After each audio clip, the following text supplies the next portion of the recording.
Yes, so ich sag mal auf Deutsch Hallo, weil das geht ja natürlich, kann ich gerne auf Deutsch machen, aber ich habe den Vortrag in der Tat auf Englisch vorbereitet. Ich hoffe, das ist in Ordnung.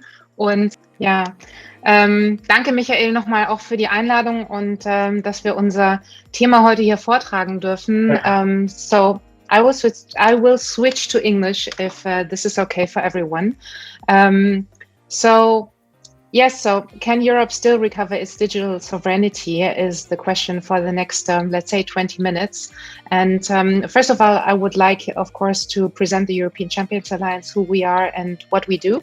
And so I will jump right into the topic, because actually Michael already talked about a couple of things that are really dear to us, and also my predecessor from the Netherlands also touched on a couple of things that are important in our initiative. So what is the European Champions Alliance? We are a non-for-profit organization. We are founded by a group of passionate entrepreneurs and business development experts.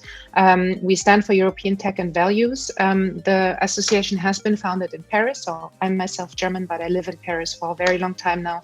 But the initiative as itself is European. Unfortunately, we couldn't have a European association. We would have loved to, but it wasn't possible, unfortunately, in Europe yet.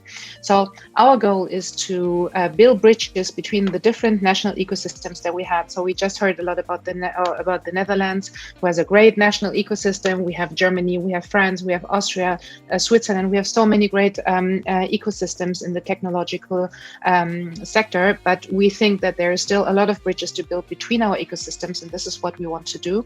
So we connect the ecosystems, the SMEs, the corporates, and all of the supporters who are here to make European tech a tool for the future. And so this is why our initiative is very hands-on. So we don't do any lobbying, we don't work on regulations or legal topics. What we really try to do, and I think this is also why we fit good into this day, is we want to connect companies and business players in Europe to make more business together, to develop sales, and also to help the companies grow a little bit quicker, so that we have a more European champions that we need so much. So just a small part on our vision. So our vision, of course, is that we have a European startup and scale-up ecosystem that is really unleashing its full potential and on a global scale. We want to support the European companies that are in the digital transformation right now in this endeavor, but with European technology as far as possible. And our values are, of course, European, and we are very keen on cooperation, collaboration. So our initiative is called an alliance, which means it's very open, so everyone can take part of it and everyone can come and join us. So we would be happy to talk to you if you're interested. So we connect, of course, tech providers, who are the startups, the scale-ups of the SMEs, but also investors, other organizations, events, corporates, but also a lot of service providers and individual experts, because those service providers are very important for many companies that want to scale in Europe today and that need just a very good practical advice to be able to scale a little bit quicker. So those are also part of our network. We are organized in focus groups. So focus group at the European Champions Alliance is a team of industry experts and professionals from different countries and in a particular sector that want to cooperate together to develop projects and to connect, to exchange, to network, to know each other, because we think that, you know, a lot of this European idea also in the tech sector goes a little bit more about knowing each other and exchanging, and also connecting and partnering together. And we also do a lot of co-promotion about European tech and about the groups that are important to us. The focus groups that we have already launched. So we have launched the European Champions Alliance in February 2020. So we are just about a little bit older than 1 year. Is of course very important topics that we see strategic also for Europe is cybersecurity, smart industry, health tech, the space tech sector, which is very much coming in the last months and years. Everything around innovation, event technologies, new mobility. So we heard a lot about new mobility in the last talk, and also, of course, green tech, which is very important in Europe and all over the world right now. Concretely, what we do around those focus groups is we create a lot of content, because as an association, of course, we talk a lot about European tech and what it does and why it's important. So what we do, and you can find this on our website, European-champions.org, is we provide scale-up mappings in our different focus groups. So we have provided 2 scale-up mappings in the cybersecurity industry and also in the smart industry, with the companies that are really scale-ups and have the capacity to work on a European scale. So we don't talk to very small startups that are still growing, but we want to talk to the companies that are really also on a European level and that have the capacity to bring this technology on a European level to buyers. We also publish a lot of guides and blog articles about, cybersecurity recommendations, about governance, about a lot of topics that are important for scale-ups and also startups. Almost finished with our presentation. So this is a little bit our network. We have 2 corporates that you know, one from France with Thales and one from Germany with Infineon, and a couple of startups and scale-ups that you can find here. Some of them are German, some of them are Dutch, some of them are French. Most of them right now in the cybersecurity space, because it's our first focus group that we have launched, and we bring all those companies together to work on common projects. And we also have some partners. Some of them are from the Netherlands, like the Hague Security Delta. Some of them are from Switzerland, but also Teletrust that you might know from Germany, which is the IT Security Association of Germany. So let's get into the topic. Can Europe still recover its digital sovereignty? So at the European Champions Alliance, we talk a lot about this topic, of course, because it's a very big topic in France and also in Germany, and I think it should be for all in Europe. So the first of the question is, what is digital sovereignty? So digital sovereignty is the degree of control an individual, an organization, or government has over the data they generate. So basically, what we will talk about here, so European sovereignty is a little bit different. I will get to this a little bit later, but what we really care about also at the European Champions Alliance is the digital sovereignty. So the question is, why does it matter, and what are the strategic risks that we take if we don't provide digital sovereignty? So the first of all is the loss of the control of our data. So this is a strategic risk, of course. So most of our data today is monetized by foreign corporations, as you know. Our debates, our societal debates take place on platforms that are owned by foreign corporations. Let's talk about social media, Facebook, Instagram, Twitter. All of this is not owned by our own countries. Nearly all of our commerce, especially in e-commerce, flows through few selective platforms that are not European. Let's talk about Amazon. Let's talk about Tencent, for example. And of course, innovation on new technologies depend on vast data treasure. So this is the question of B2B data that we have in Europe today, and that is a real opportunity for Europe when we talk about digital sovereignty, of course. So there are a couple of strategic risks, and this is why I think the topic is important to take, to bring it to your minds and re-bring it maybe to your minds, because it has already been a little bit discussed today by Andreas Weiss over the example of Gaia X, but it's really something that everyone has in Europe, in my opinion, has to think about every day. So where is our data today? So as you can see, most data from citizens and businesses is at a small number of large for-profit corporations. So most of these are headquartered and thus under political control of the US and China. So everyone else also, not only Europe, but including hundreds of millions of users in India, Indonesia, Brazil, and the entire continent of Africa, are deeply dependent on services of these companies that are not there. So they're basically in the US and in China. So this has a lot of implications in democracy and in the way that we treat our data, and also the sovereignty we have on this data. So we just have to, I think, look at this picture every day and then understand why the European cooperation is so important when we talk about data and digital. So, but European sovereignty is not only about digital. I wanted to come back to this very quickly. So, and the costs of this non-sovereignty are really high, and we are more and more vulnerable. We have seen it during the COVID crisis. So this vulnerability threatens our security, our economic health, and also our diplomatic freedom. And I think we really have to be very aware of this today, because if we want to, and if we, no, not if we want to, but we need to prosper and maintain this independence in a world of geopolitical competition, and it has very much increased in the last years.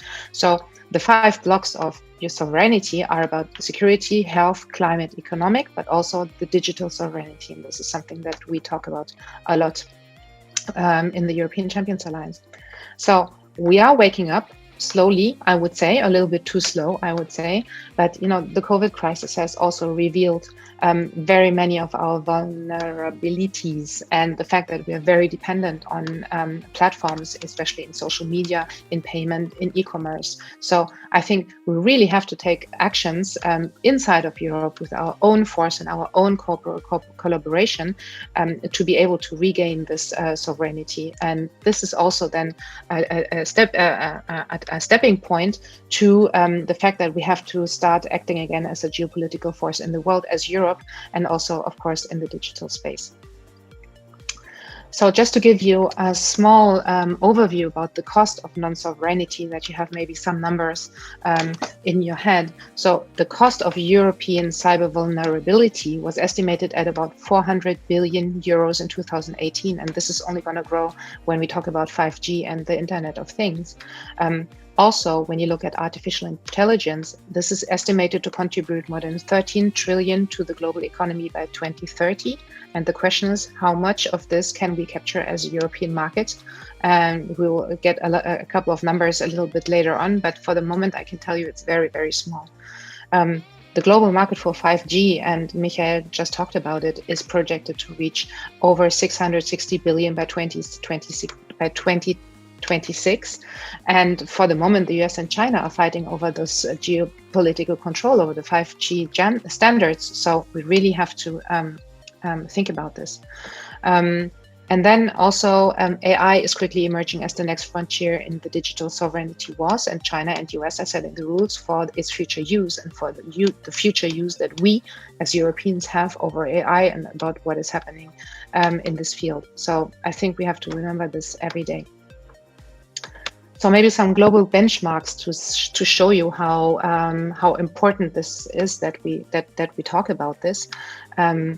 If you look at those numbers, you can see that the top 4 US and Chinese tech companies, so their market cap is equivalent to 17 times the market cap of the top 10 European telcos. So it's really a question of size. When we talk about tech R&D investments, then we have 2 to 5 times less R&D investments in Europe than we have in China and in the US. When we talk about cybersecurity and cyber resources, we see that the European SMEs have insufficient resources for cyber defense. So 60% are lacking here. Our data is stored in 92% of the cases in the US, and they're not stored in Europe. The network investments that we do, so we have invested 40% less than what the US have invested in the last 10 years. And the digital skills, when we talk about our workforce, which I think is a really important point for Europe, but still, when you look at China and India, there are very many people also coming from the STEM university courses. So I think we have to be really let's say, in knowledge about those numbers and to have them in mind every day, because it will then lead to my conclusion. So if we look at the global benchmark, again, in innovation, intensity, AI development, AI chips, storage, 5G, and all of this, we are, for very many parts in Europe, less far than our friends from the US and from China. And I think it's something that we have to remember every day, and that it's something that we need to include in our everyday actions. So, but not to be on a too negative role, I think there are a couple of opportunities that we have and that I think we should seize very quickly. And it's something where we could say that it's 5 to 12 also, not only talking about global climate, but also when we talk about digital sovereignty in Europe. We are very close, and there are a couple of things that we can still do, but only if we really do this together and also work together. So we have to get closer between the European countries to create anonymized European databases for AI research, for example. Let's think about the industry sector. Let's think about health tech. Those are things that we really have to work together. And I think Gaia X is going in the right direction. We have, of course, to work on regulation. We have to make the digital single market really work. We have to talk about those procedures. We did a very big step with the GDPR, but I think still the regulation of digital content is something that we really have to tackle.